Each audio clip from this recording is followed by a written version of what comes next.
امرالله سالي د پښتنو ملاتړ ته راودانګل. امرالله سالي د عارف وزیر په اړه ډېرې زبردستې خبرې وکړې او پر پنجاب یې غور بل کړ. دا چې امرالله سالي تازه څه ویلي دي په همدغه ویډیو کې راسره کتلی شئ. خو که تر اوسه پورې مو زموږ چینل نه وي سبسکرایب کړی نو مهرباني وکړئ چینل درسره ضرور سبسکرایب کړئ. درنو لیدونکو السلام علیکم.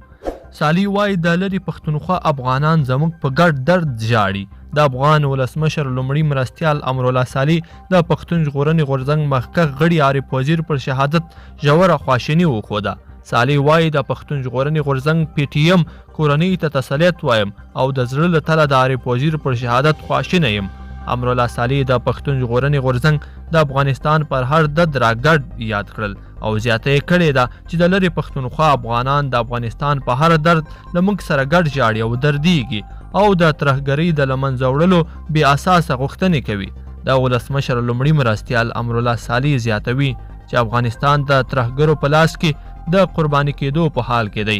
څوک چې د قرآن کریم آیاتونه نه انکار کوي او مسلمانانو پر وژنو باندې ټینګار کوي. ورته مهال نن په واڼه کې د شهید سردار محمد عارف وزیر جنازه او خاورو ته د سپارل کېدو مراسم ترسره شول چې په زرګونو خلکو پکې ګډون کړی و. د پښتون ژغورنې غورځنګ پر مخکښ غړي شهید عارف وزیر وړ ماښام پرې د وزیرستان په واڼه کې د ګوډ طالب یعنې ملیشو لخوا برید شوی و. تېره ورځ یې د سر د سختو ټپونو له امله ساه ورکړه. د پښتون ژغورنې غورځنګ وایي سردار محمد عارف وزیر د پاکستان ترهګر ریاست له لوري په شهادت ورسید. د افغانستان په بېلابېلو ولایتونو کې هم شهید عارف وزیر غیبانه جنازې وشوې. د شهید عارف وزیر مړینه په نړیواله کچه وغندل شوه او د بخښنې نړیوال سازمان هم له پاکستان وغوښتل چې ژر تر ژره دې په خپلواک ډول د عارف وزیر د قتل قضیه وڅېړي.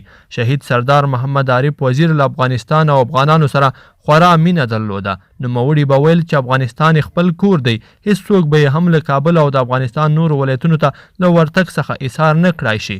شهید عارف وزیر د افغان ولسمشر محمد اشرف غني د لوړې مراسمو ته هم راغلی و چې له تود هرکلي سره مخ شو او په بېلابېلو ځایونو او غونډو کې ویناوې وکړې.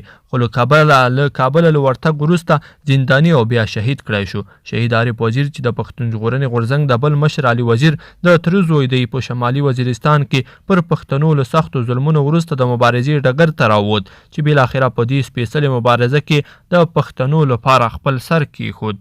درنو لیدونکو په دې هیله چې دغه ویډیو به مو خوښه شوې وي. که مو خوښه شوې وي ویډیو لایک کړئ، چینل درسره ضرور سبسکرایب کړئ.